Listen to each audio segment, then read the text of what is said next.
What's up, my guys? So in this video I want to talk about a few strategies that you can implement to get yourself on track sooner than later. I think a common problem that many of us have, and this is with any goal, is that the hardest part is getting started. And because the actual starting part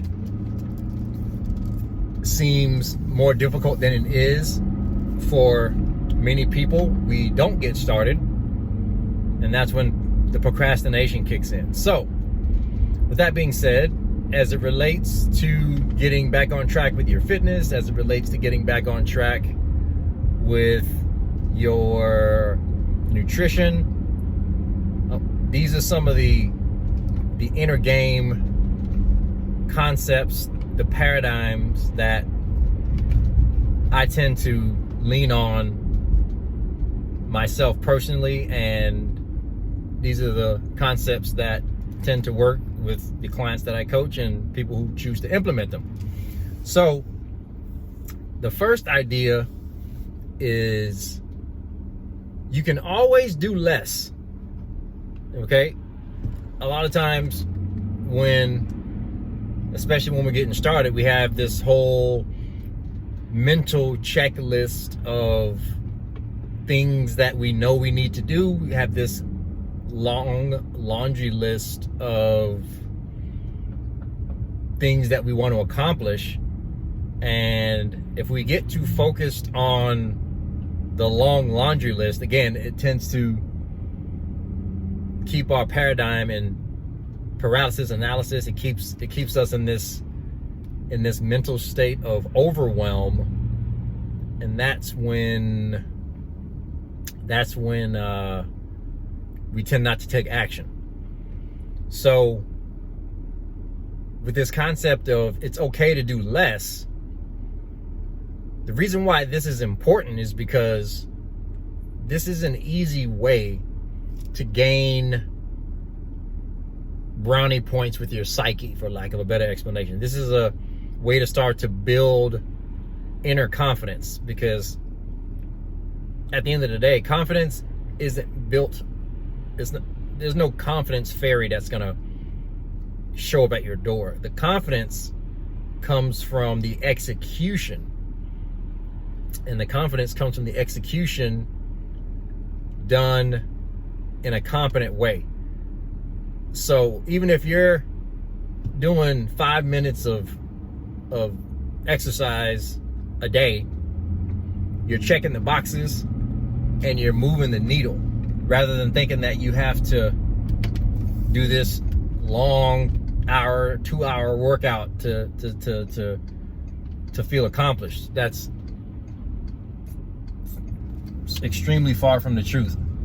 I'd rather you do a bunch of 5-minute training sessions daily than doing, one long workout that you're probably not going to be able to recover from because you haven't been consistent in a week. You're most likely going to get in shape faster by doing less, because one, your ability to recover, and two, the consistency is going to breed what we call greasing the groove. It's like the more frequently you do a task or a series of tasks or similar tasks, your nervous system is going to adapt much faster because of the more frequency of exposure, which means that you'll get stronger faster, and with strength comes the subsequent adaptation in tissue, both muscle, ligaments, and tendons, and things like that. So at any rate, however you slice it, you can use this doing less technique in your favor. So you can, especially at the beginning.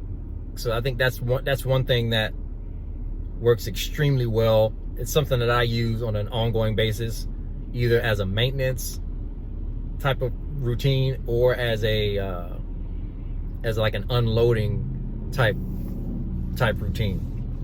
I have a routine that I'll probably end up posting in the community. It's my Dan John routine. It's literally my go-to routine. I have two like physical hygiene or maintenance routines that I do. One is the Dan John routine, and another routine is called my primal zone routine. So with the Dan John routine,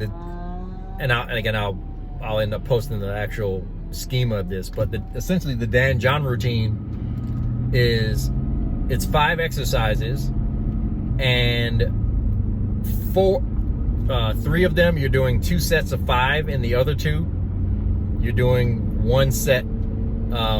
The explosive drill, you're doing 1 set of 20, and the core drill, the main core drill, again, you'll do one good set of 5. So in terms of exercise selection, the first drill, well, you can do like a mobility warm-up or some light stretching just to get yourself settled in. And then the first drill will be a compound drill. A compound, you can axial load or not axial load, meaning this can be like a squat or a deadlift or something like that. So some type of multi-joint pull, compound drill like that, whether it's a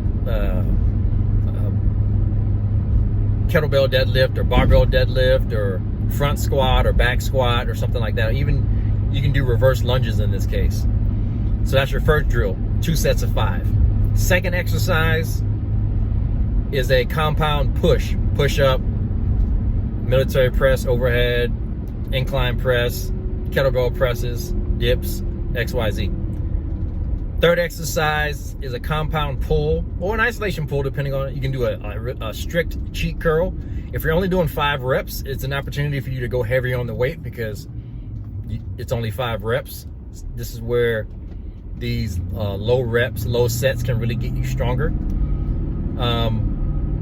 It can be a pull-up, bent over row, 1-arm bent over row, double kettlebell, double dumbbell bent over row, anything pull-up, and again a strict cheat curl, all qualify as the pull exercise. And then you'll do 1 set of an explosive multi-joint drill.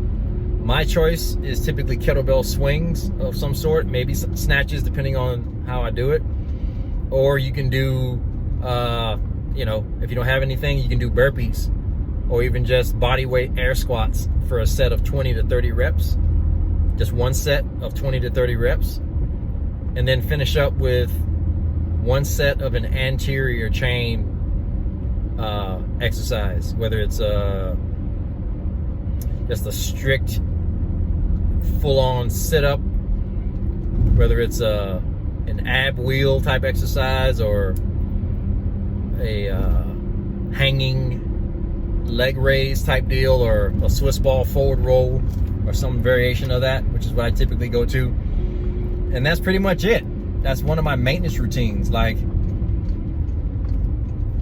depending on my energy levels and what I have going on, if I can't get to the gym or crank out, if my training cycle doesn't include going to the gym and spending an hour or 40 minutes, I just crank out my Dan John routine, 5 to 7 days a week. Typically, I find that the way the original Dan John routine has been written out, it's a 40-day routine. But for me, I think I typically kind of fade off around day 25. My tissues starts asking for a break after around day 20, 25. But if your body is still happy after 25, 30, go ahead and go 40. So that's one way that you can take the mental burden off of yourself when trying to get started and trying to get yourself back into a consistent routine. Just know that you can do less. I'm going to talk a lot more about this concept because I think it's really important. I think it's a common obstacle for a lot of people. So the fact that you can carve out, if you get home from work, just make a routine of it, or wherever you can squeeze in, that extra 5 minutes, whatever you can cram in for 5 minutes with the belly shred workout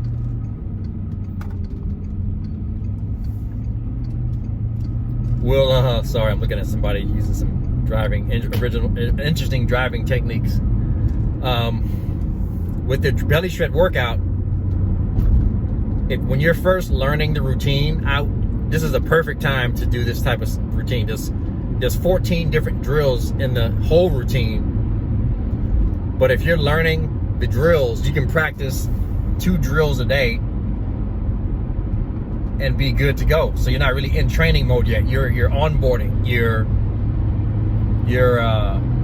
getting familiar with the technique, but in the process of that, you're starting to get your body back into the rhythm of a training system. So this is one technique that you can go with. Just go with less. Touching it, I call it touching it, but don't kill it. If you're touching it and not killing it, that's called consistency.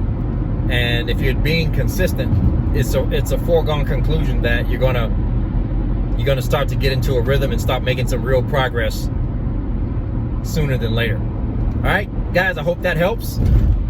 Post any questions that you have about this technique, and I'll come back and fill in the gaps for you. All right, we'll see you in the next lesson. Okay, here's the 40-day workout in real time. Mobility warm-up exercise 1. Get those hips activated so you don't throw your back out. Little lumbar rotation. With a little hip opener as well. Then we go to a little full body integration. This is my lying march number 1. Little extensor chain activation here with the row, little scorpion. And now you're ready to do your, well, actually one more. And we'll do a little spinal warm up as well with my prone to child's pose. Again, here's your first exercise. We're going deadlift with our multi-joint. And we got our push. I'm doing double kettlebells today. Then we have our pull up. Then we have our double snatches, double kettlebell snatches. And then we have our Swiss ball rollout with straight arms.